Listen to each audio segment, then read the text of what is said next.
This next guy, come to the stage, fan of his, he does comedy all around town. He's internationally known on the microphone. Can we give it up for Visenberg?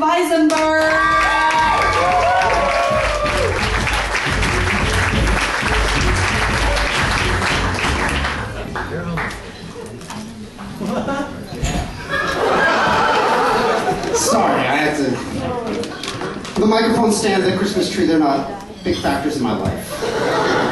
I'll put them to the side. I'll think about them later. I'm busy. Has anyone ever seen that Bowflex commercial where the guy goes, you know, I gave all my fat clothes to my fat friends. What does his friend think when he finally sees this commercial? Like he's sitting there watching TV one night, maybe he's got a girlfriend. Maybe these new clothes have inspired him to reach new heights in his life. And he's thinking, oh, there's Tim. Oh, shit. But that commercial got me paranoid about when my friends give me things. And the holidays are coming up, and I'm thinking to myself, my friends are probably going, I give all my Star Wars DVDs to my pathetic friends. It's messed up. But no, I am internationally known. I'm Canadian, Israeli, American. Puts me in very special regard, the CIA. That tripod of nationalities that only myself and my brother hold. We've been entrusted. But it's tough. Israelis are hardcore as shit. You don't watch the news, but they're tough. I'll give you an example, okay? My grandmother, she was in the hospital. Her friend came to visit her.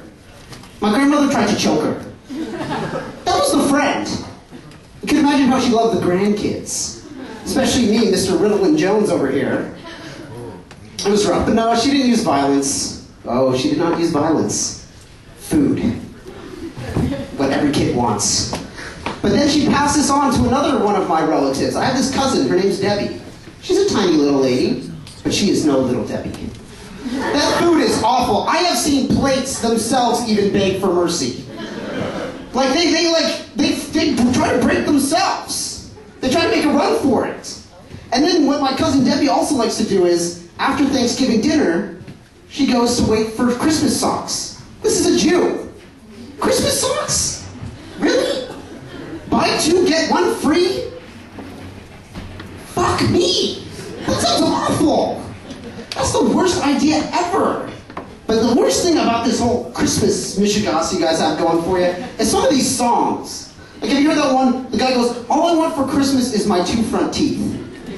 Talk about having low expectations. I know self-esteem for a lot of Los Angelinos is not at an all-time high, but two front teeth? Is this like the meth head anthem? This to me sounds like a Trailer Park Jamboree kind of song. And there's the other one too. He goes, last Christmas I gave you my heart. The very next day, you gave it away.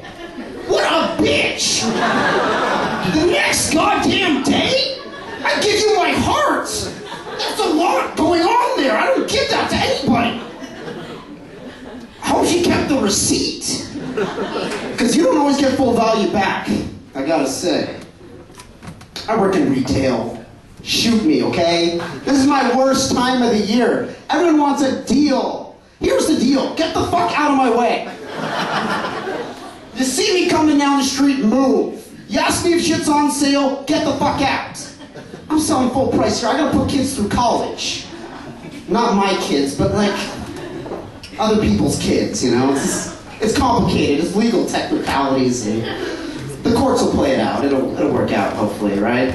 I'm not too sure on that one. Yeah, I should have done that. Wow. Now you all know. Well, I guess I got support crew, right? You guys all be here for me tomorrow, right? No? None of you? Not even the people I know? They won't even be here tomorrow? Wow. I guess I'll just move back to Canada. Just kidding, I will never do that. Canada was so boring. We already have health care, there's no war, we have nothing to talk about. And so it was so boring, I moved to Oregon. I love Oregon, that's my home, that's my spot. And I love my Ducks. I don't know if any college football fans here, probably not, because you're all USC fans. Thank you for the Go Ducks. We went 12-0 for the first time ever in our entirety. We're going to the national championship game. You might say I bleed green and yellow. but please don't cut me to try to find out. I always hate when they do that at sporting events, when you're like, I bleed green and yellow, and they're like, let me cut you to see. No! That's how like the Heisman pose was probably invented. I don't know if you know the Heisman Trophy. Given to the best player in college football. It's a guy going like this. It's probably because he's about to get shanked after a game. He probably did so well, the other team thought, not only am I going to reward him, I'm going to try to kill him. See, nobody likes anybody to do well in society. It's this whole, like, my friends always ask me for advice, and the first thing I tell them is life's not a competition. Then the second thing I do is think of all the ways I'm way better than them. They come to me for advice, I come to exploit them. It's a game, there's wins and losses. I'll give you an example. I work in retail, as I've said. There is a shoe that was for sale, just a shoe. This woman goes, has this shoe ever been tried on? No. I don't know. Miss, honestly, she goes, because I'm not taking a shoe that's been tried on. That's for damn sure. So I get the shoe out for her, she takes it, she puts it up to her nose. And then she starts to sniff, but not like an inspectory, let's just see what it's like sniff. Like, I'm trying to get cocaine out of 8 layers of industrial strength carpeting kind of sniff. She must have been in there for 20 minutes. And then she goes, these shoes have been tried on. I guess I win. Was that the extent you had to go to for the victory? Was your life that sad? Obviously it was. But for me, I'm trying to find a relationship. I want to settle down. I don't want to be this wound up my entire life. Or maybe I do. To be determined. But the first relationship I ever had was actually probably one of my best relationships. And no, it wasn't the horse-faced girl I dated in 6th grade who I was drafting on potential. I'm talking about that first relationship, like that first friend that you have. Like, I remember the first time I saw her. I didn't know what to say or how to say it. And every time, you know, we'd have some fun, but sometimes there'd be a lot of crying involved, a lot of screaming. We were babies, but the feelings were there. But then, of course, she got a life and went to college and got a job. Not a great job, but a job. So I'm going to leave you with a little tidbit here. A lot of people call me the Grinch. I just call myself a Jew. But the thing is, a lot of people are always asking, what would Jesus do? Well, for those of you who don't know, Jesus, like me, was a Jew. So what would Jesus do? He would probably call his mom, complain about it until the problem goes away.